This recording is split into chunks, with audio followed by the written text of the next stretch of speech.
UP कार्य समिति की बैठक में हार पर मंथन हुआ। कल कई बड़े बयान हार को लेकर सामने आए। यूपी के सीएम योगी ने माना कि पार्टी को अति आत्मविश्वास का खमियाजा भुगतना पड़ा। बैठक में हार की समीक्षा के साथ साथ आगे की तैयारी पर विस्तार से चर्चा हुई। इस बीच केशव प्रसाद मौर्य ने कहा संगठन सरकार से बड़ा है। जेपी नड्डा ने भी कहा कि चिंतन की जरूरत है। दयाशंकर सिंह ने कहा हम जमीनी हालात को नहीं समझ पाए। सरकार और संगठन के बीच खींचतान के संकेत भी मिले। केशव मौर्य ने ट्वीट किया पार्टी सरकार से बड़ी है। इन सबसे बीच बीजेपी ने आगे की रणनीति पर बात की। कई प्रस्ताव पास किए गए। बीजेपी के आला नेताओं ने शिकस्त से सीख की सलाह दी। पार्टी अध्यक्ष जेपी नड्डा ने कांग्रेस पर करारा वार किया। बोले लोकतंत्र की हत्या करने वाले आज अपने संविधान को का रक्षक बता रहे हैं। उन्होंने दो टूक कहा कि विपक्षी साजिश कामयाब होने वाली नहीं और देश जानता है कि बीजेपी ही भविष्य की पार्टी है।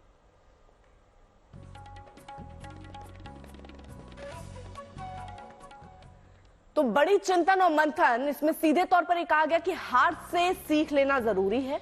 आप जो जहां जहां हारे, कैसे हारे, उनका विश्लेषण कीजिए और उसके बाद उससे जीत की राह की तरफ आगे बढ़िए। आत्मविश्वास से बचना होगा। हारी सीटों पर मंथन जरूरी है कि किन कारणों से कौन कौन सी सीट हम हारे हैं, क्या वहां पर बुनियादी वजह रही। तो चिंतन जो हुआ उसमें तमाम ये चीजें निकलकर सामने आई, जिसमें ये भी जिक्र हुआ कि आत्मविश्वास से हमें बचना है, आक्रामक रहना जरूरी है।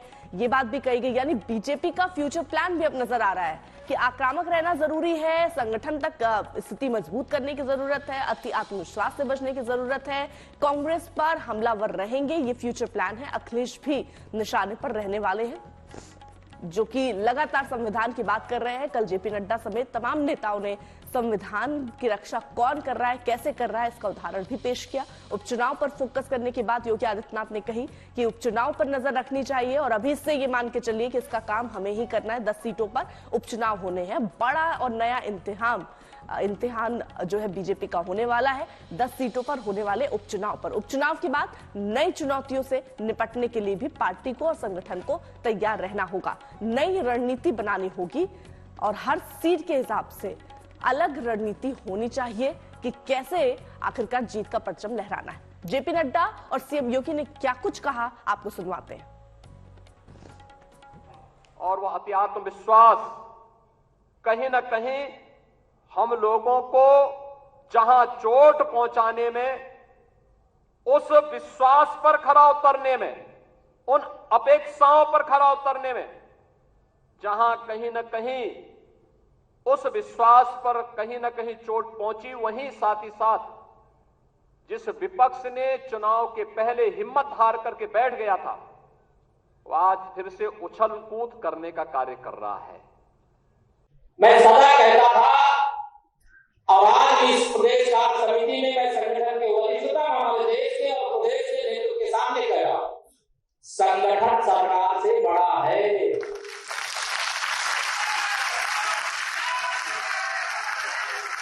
संगठन से बड़ा कोई नहीं होता है। संगठन सरकार से बड़ा है, बड़ा था, बड़ा रहेगा। 1500 पार्टियां हैं देश में, छोटी और बड़ी मिला के 1500 पार्टी। किसी भी पार्टी में आंतरिक प्रजातंत्र नहीं है।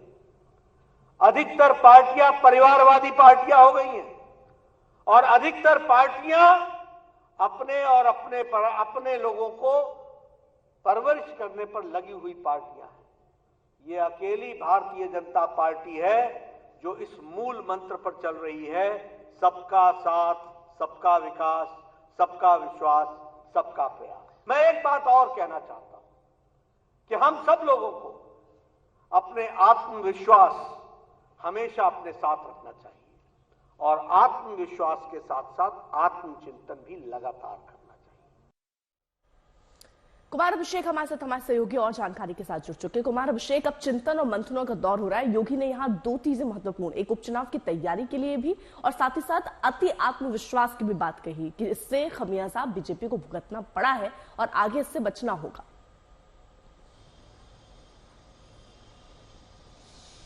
देखिए, अगर साफ साफ शब्दों में कहा जाए अर्पिता, तो दो बातें थीं। एक, जब से चुनाव में हार हुई है तब से एक धड़ा मुख्यमंत्री योगी आदित्यनाथ को भी टारगेट करने की कोशिश कर रहा था।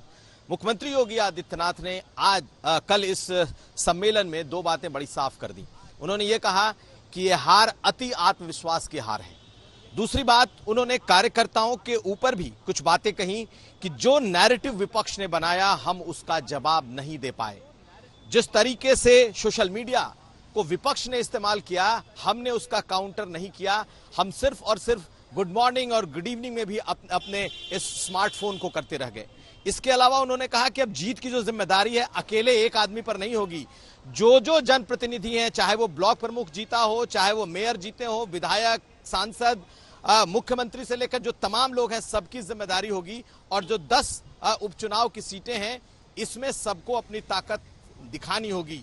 खरोंच अगर नीचे ऊपर आएगा तो खरोंच नीचे तक जाएगा। बड़ा साफ था योगी आदित्यनाथ का। दूसरी तरफ कार्यकर्ताओं के मन की बात जो कही वो केशव मौर्य ने कह दी।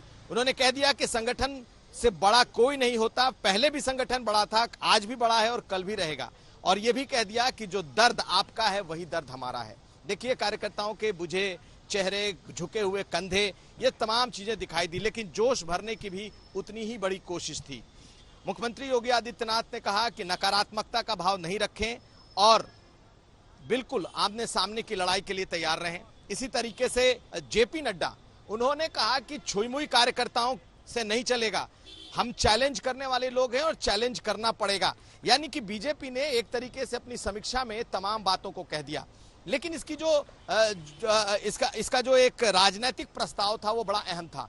और राजनीतिक प्रस्ताव में कार्यकर्ताओं के नाराजगी की बात नहीं आई। उसमें जो बातें आई वो वही बातें आई जो लगातार हम लोग भी कह रहे हैं कि आरक्षण में संविधान बदलने की बात, आरक्षण खत्म करने की बात, और एक बात जो सबसे ज्यादा उभर करके आई वो कांग्रेस पार्टी का 8,500 रुपए का जो वादा था।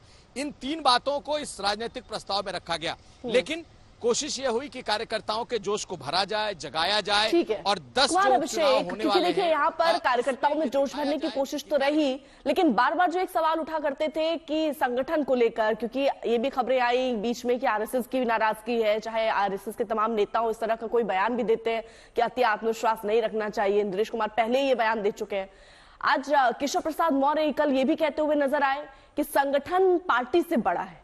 इसके क्या मायने? देखिए, एक बात और है कि जो शीर्ष नेतृत्व है उत्तर प्रदेश का, उसमें कहीं ना कहीं तलवारें खिंची हुई हैं। कोई कुछ बोलेगा नहीं, लेकिन इशारों में तमाम बातें हुई।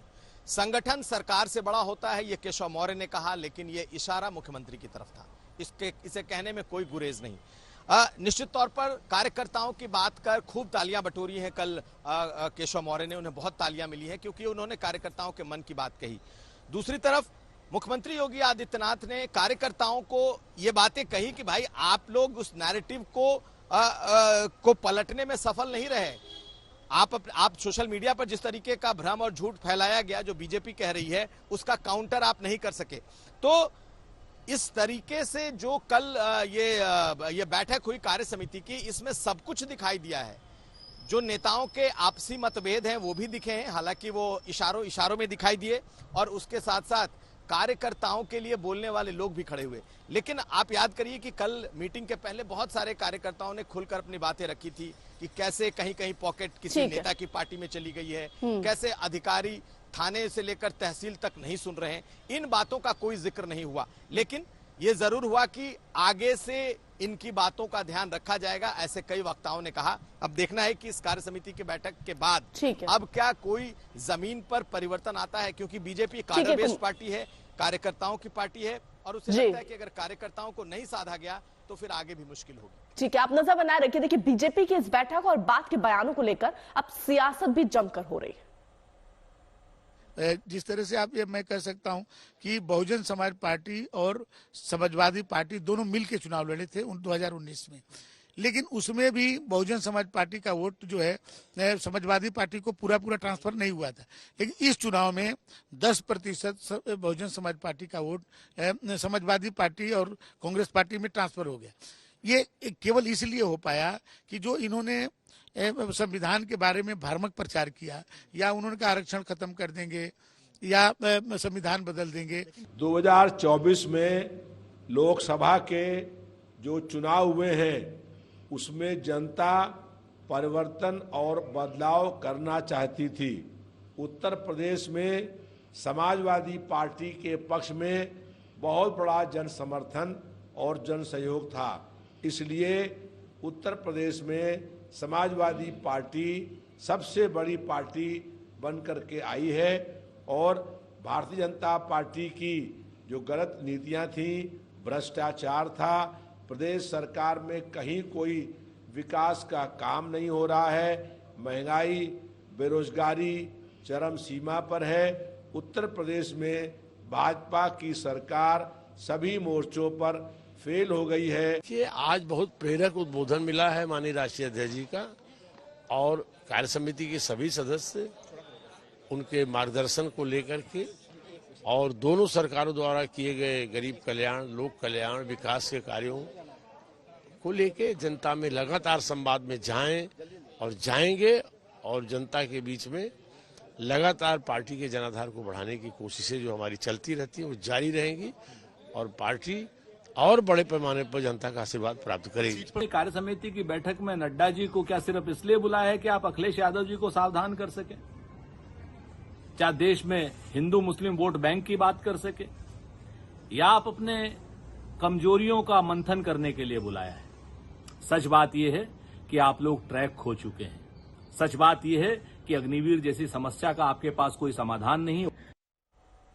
उधर बीजेपी के प्रदेश अध्यक्ष भूपेंद्र चौधरी ने अखिलेश को चिताया कि कांग्रेस उनकी पार्टी को खा जाएगी। अखिलेश यादव जी, मैं आपको सावधान कर रहा हूं कि कांग्रेस भस्मासुर है और बहुत ही जल्दी आपको ठिकाने लगाने का काम करेगी। कांग्रेस की नजर में आपके मुस्लिम वोट पर है। कांग्रेस की सोच और उनकी कार्यशैली लोकतंत्र की कोई गुंजाइश नहीं है। कांग्रेस का एक इकोसिस्टम है जो हारने वालों को जीता हुआ बताकर जीतने वालों पर प्रश्न खड़े करता है।